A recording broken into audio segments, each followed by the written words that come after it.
Plus jamais je ne serai la même. J'ai reçu ta parole, ma vie doit changer. Plus jamais je ne serai la même. J'ai reçu ta parole, ma vie doit changer. Shalom, j'espère que vous allez bien, que ce message vous trouve dans la paix et la joie de notre Seigneur Jésus. Aujourd'hui, je viens partager un code maintenant. Pour ceux qui ont regardé ma première vidéo, j'avais expliqué que quand je dis code, c'est clin d'œil divin. Je viens partager un code que le Seigneur m'a donné le week-end passé. Alors, le week-end passé, on était assis à la maison avec une amie et un coup j'entends un corbeau. Qu'est-ce qu'un corbeau vient chercher ici? Et en fait le corbeau était sur une barre métallique de la terrasse, si on peut l'appeler ainsi. Et en fait dès que j'ai entendu corbeau, j'ai sauté. Je dis quoi? Corbeau? Il fait quoi ici? Et tout de suite j'ai ouvert la porte et tout. Enfin, dès que je me suis mise en mouvement, le corbeau a détalé évidemment. Et j'ai commencé par crier en mode qui t'a envoyé ici? Si tu es garçon, faut m'attendre et tout. J'étais en mode fight. Bon, le corbeau est parti. Et après, j'ai dit ne reviens plus jamais ici. Et puis, c'est passé. Et en allant dormir, ce soir-là, c'était samedi soir, en allant dormir, j'ai demandé à Dieu qu'est-ce que ça voulait dire. Pourquoi un corbeau? Parce que le corbeau, c'est quand même un animal hautement spirituel. Si vous tapez sur Google, il y a tellement de mythologie par rapport au corbeau. Vous tapez dans la Bible, le corbeau représente la corruption, le déséquilibre, tout ce qui n'est pas vertueux, par opposition à la colombe, par exemple, qui représente la vertu, la paix. Le corbeau, c'est associé à la mort. Le corbeau est associé à tout ce qui est mauvais, tout ce qui est mauvais présage. Et le même Internet te dira que le corbeau, si tu le prends comme guide spirituel, il va te montrer les prophéties, il va te montrer les choses spirituelles. Enfin, le corbeau est un animal hautement spirituel. Ok? So, moi, dans ma pensée, corbeau, c'est mauvais. Corbeau, c'est mauvais présage. Corbeau, c'est rien de bon. Ça, c'est ma pensée. Donc, quand j'entends corbeau, je suis en mode, what? Really? Je suis en mode fight. Ok? Et en allant dormir, je demande à Dieu, c'était quoi? Il m'a ramené une image. J'avais assisté une fois à une campagne d'évangélisation. Et le jour-là, je faisais le tour de la pièce pendant la prédication. Je faisais partie de ceux qui avaient organisé la campagne d'évangélisation. Donc, pendant la prédication, je faisais le tour et tout du lieu, vous comprenez. Et à un moment donné, au fond de la salle où on était, quelqu'un est venu déposer un oiseau qu'il a ramassé dehors. Alors, quelqu'un est venu déposer un oiseau qu'il a ramassé dehors et qu'il a déposé à l'intérieur du lieu où on était, de l'église où on était, en disant peut-être l'oiseau était entre la vie et la mort. Voilà, pour faire simple.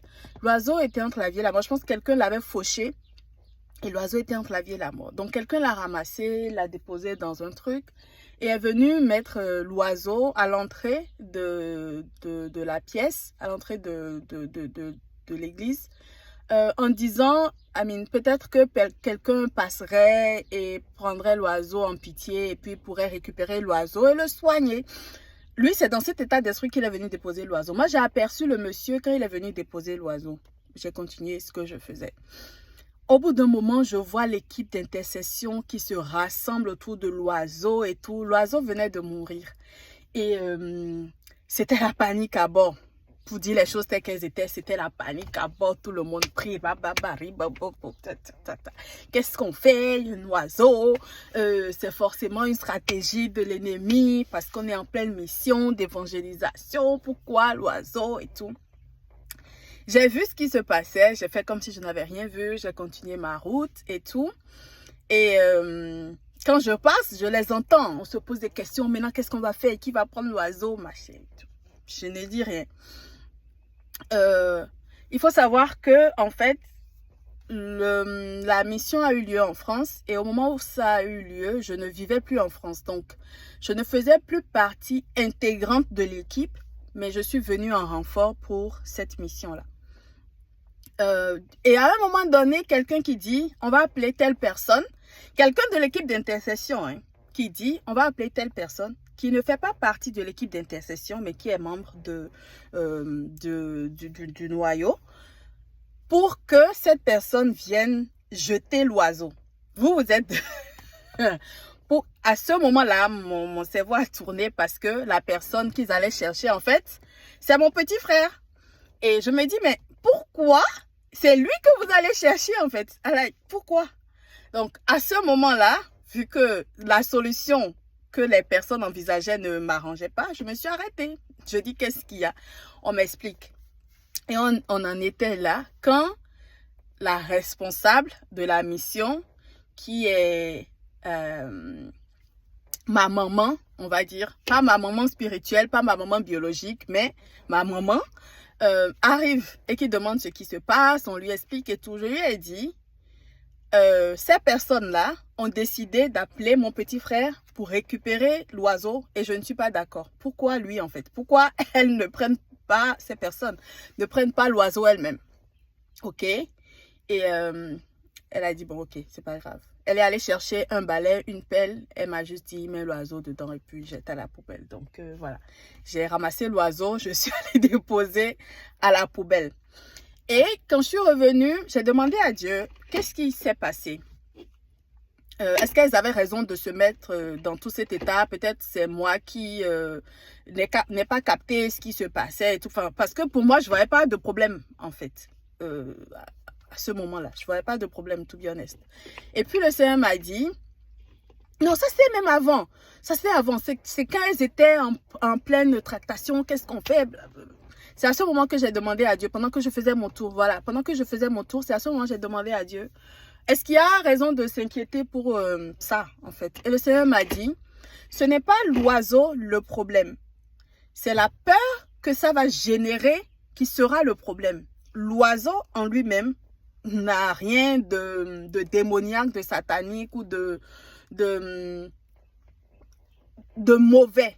L'oiseau en lui-même n'a rien de mauvais. Le monsieur qui est venu déposer l'oiseau, vraiment, c'était dans toute sa bonne foi. Peut-être quelqu'un, voilà, si je laisse l'oiseau sur la route, il y a moins de chances que quelqu'un récupère. Mais bon, là, comme c'est une église et que, bon, voilà, en ce moment, il y a du monde, peut-être que quelqu'un voudra bien récupérer l'oiseau et voilà, et l'aider. Voilà, c'était vraiment de bonne foi que le monsieur a déposé l'oiseau. Donc, le Seigneur me disait, le problème n'est pas l'oiseau. C'est l'attitude qu'elles ont. C'est la peur. En fait, c'est la panique qui va maintenant les déstabiliser. C'est la panique qui sera le pied d'achoppement. Je dis OK. Donc, voilà, par la suite, je vous ai dit, on jette l'oiseau et tout ça. Donc, le Seigneur me rappelle, quand il y a l'épisode du corbeau et que je vais me coucher, le Seigneur me rappelle cette image, il me ramène cette image, il me dit, tu te souviens de telle mission, de ce qui s'est passé et tout, de ce que je t'ai dit? Je dis oui.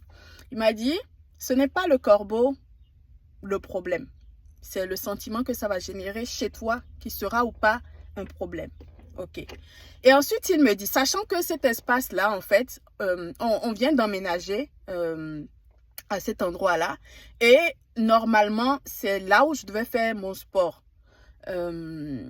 Et ça fait plusieurs jours que le Seigneur me dit, il faut que tu te lèves, que tu fasses ton sport, que tu prennes autorité sur cet endroit de la maison et tout ça, parce que c'est pas une partie que je fréquente tous les jours. Right?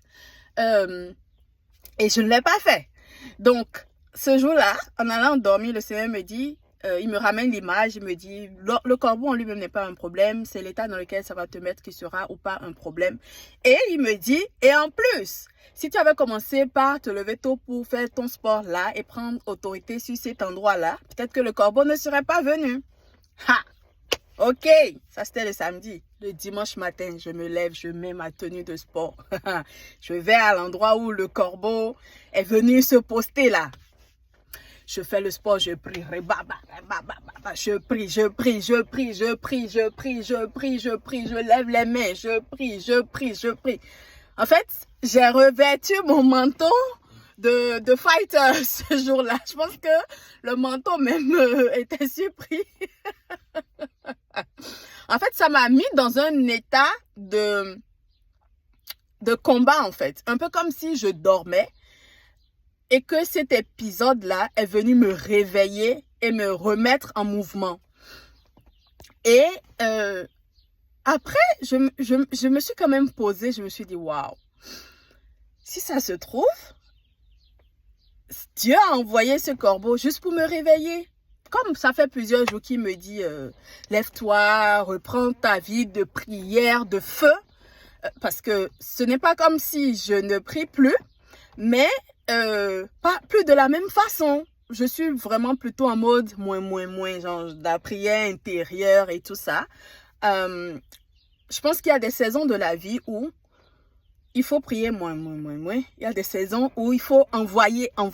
Et il faut aussi savoir identifier ces saisons-là. Parfois, tu sais dans quelle saison tu es, hein, mais ton corps ne suit pas. Et en fait, je ne suis plus, j'étais dans une période un peu comme ça où mon corps ne suivait pas en fait ce que la saison me dictait à avoir comme attitude de prière. Right? Parce que c'est passé beaucoup de choses dernièrement, donc physiquement, j'étais très fatiguée. Et Dieu a utilisé, enfin, ça fait plusieurs semaines qu'il me disait ça. Mais après, le lendemain, j'ai mis ma tenue de combat. Je me suis mise, enfin ici ils appellent ça deck. Je me suis mise sur la petite terrasse là. Et puis voilà quoi, j'ai retrouvé ma vie de prière de feu. Mais j'en ris parce que en général, c'est comme ça que ça se passe. Il y a des épisodes de nos vies qui arrivent. J'aime beaucoup le pasteur Atoms qui dit que Dieu fait de la sous-traitance avec le diable, qui lui-même ne s'en rend pas compte. C'est-à-dire que Dieu veut réveiller ta vie de prière.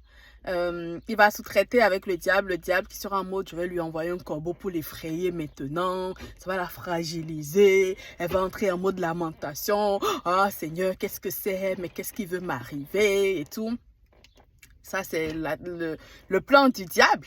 Et Dieu le dit, très bien, comme le diable veut la déstabiliser, et moi, je connais mon élément, je vais sous-traiter avec le diable, encourager le diable à faire ce qu'il veut faire. Et moi, par derrière, je vais atteindre mon objectif de réveiller sa vie de prière de feu, sa vie de combattante, on va appeler les choses comme ça, sa vie de combattante.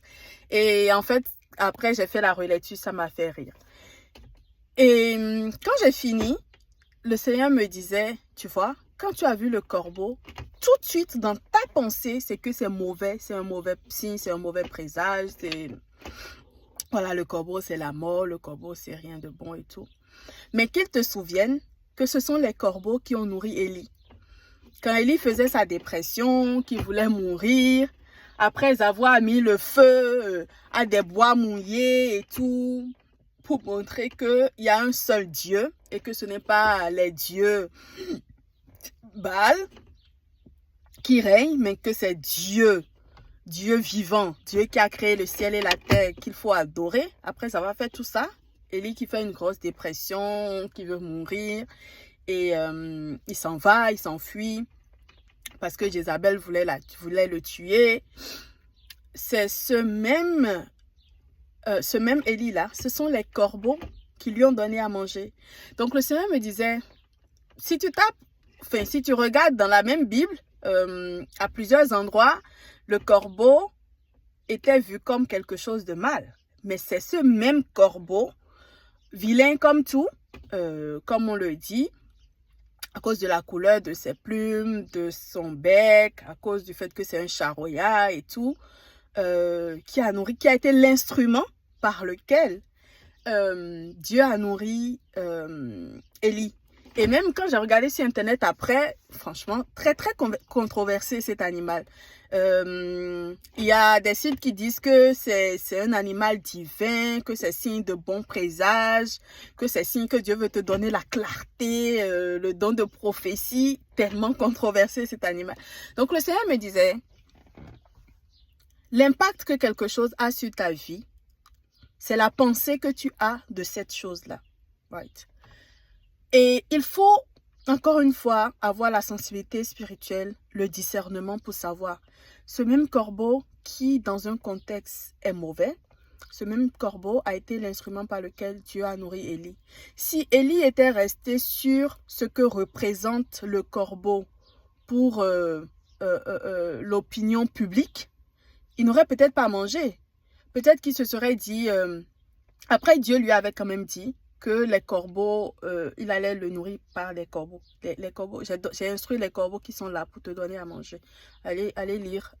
Si vous avez fait attention, vous verrez que je ne précise pas les versets bibliques. C'est pour vous encourager à aller chercher, right? Maintenant, si vous préférez que je vous les donne, je vais vous les donner, ok? Si vous voulez que je vous les donne, je vous les donnerai. Dites-moi en commentaire si vous voulez que je vous les donne. L'histoire d'Élie, par exemple, c'est dans 1 Roi. Je ne vais pas vous donner plus de détails. Si Élie était resté sur l'opinion publique du corbeau, il n'aurait peut-être pas pris la nourriture. Ou même quand il a entendu la voix, il aurait été en mode corbeau. Oh non, c'est tellement ça ne vient pas de Dieu. C'est comme parce que je viens de faire un grand fight, c'est les représailles, c'est le diable, c'est machin, corbeau, non. Mais ce sont les corbeaux qui ont nourri Élie. Et ce que je voudrais partager aujourd'hui, bottom line, la vidéo a été très longue, mais je pense que ça en valait la peine, c'est que demandons tout le temps à Dieu la grâce du renouvellement de la pensée. La grâce du renouvellement de la pensée. Ce qui était vrai hier ne l'est peut-être pas aujourd'hui. Et apprenons à différencier la réalité de la vérité. La réalité, c'est ce que nos yeux de chair voient. La vérité, c'est ce que Dieu dit. Donc, quel que soit ce que tu vis comme réalité, il faut toujours te demander quelle est la vérité? Qu'est-ce que Dieu dit? C'est ça qui est vrai en fait. La réalité, c'est ce que nous expérimentons, c'est ce que nous voyons. La vérité, c'est ce que Dieu dit. Et il faut toujours chercher la vérité de Dieu. Seigneur, qu'est-ce que toi tu dis? Alors, je voudrais que tu fasses cette prière avec moi. Seigneur, je te remercie d'avoir permis que j'entende cette parole aujourd'hui. Seigneur, j'accueille cette parole. Seigneur, je te dis merci de ce que tu as permis que je puisse réaliser que la réalité que je vis n'est pas la vérité qui vient de toi. Merci Seigneur de renouveler ma pensée. Merci de me donner la grâce du discernement, la grâce de la sensibilité spirituelle. Merci Seigneur de me faire entrer dans un processus de renouvellement de pensée. Merci de me permettre de savoir quand le corbeau représente un mauvais présage et quand le corbeau est plutôt là pour me donner à manger, quand le corbeau est plutôt là pour m'apporter un message de ta part. Donne-moi Seigneur de ne pas laisser mes pensées, de ne pas laisser mon système de pensée, de ne pas laisser mon éducation ou ce que j'ai entendu par le passé diriger mon avenir, mais plutôt la grâce Seigneur de toujours renouveler ma pensée en toi, la grâce de toujours être à l'écoute, la grâce de toujours être disposé à t'entendre, à ne pas rester figé sur ce que je connais. Seigneur, permets que tout ce que je pensais connaître jusqu'ici soit soumise à ta lumière, soit soumise à ton autorité, afin que toi, tu m'aides à faire le tri dans ce qui est vrai et ce qui ne l'est pas. Dans le nom de Jésus, nous avons prié. Amen. Shalom. À la prochaine.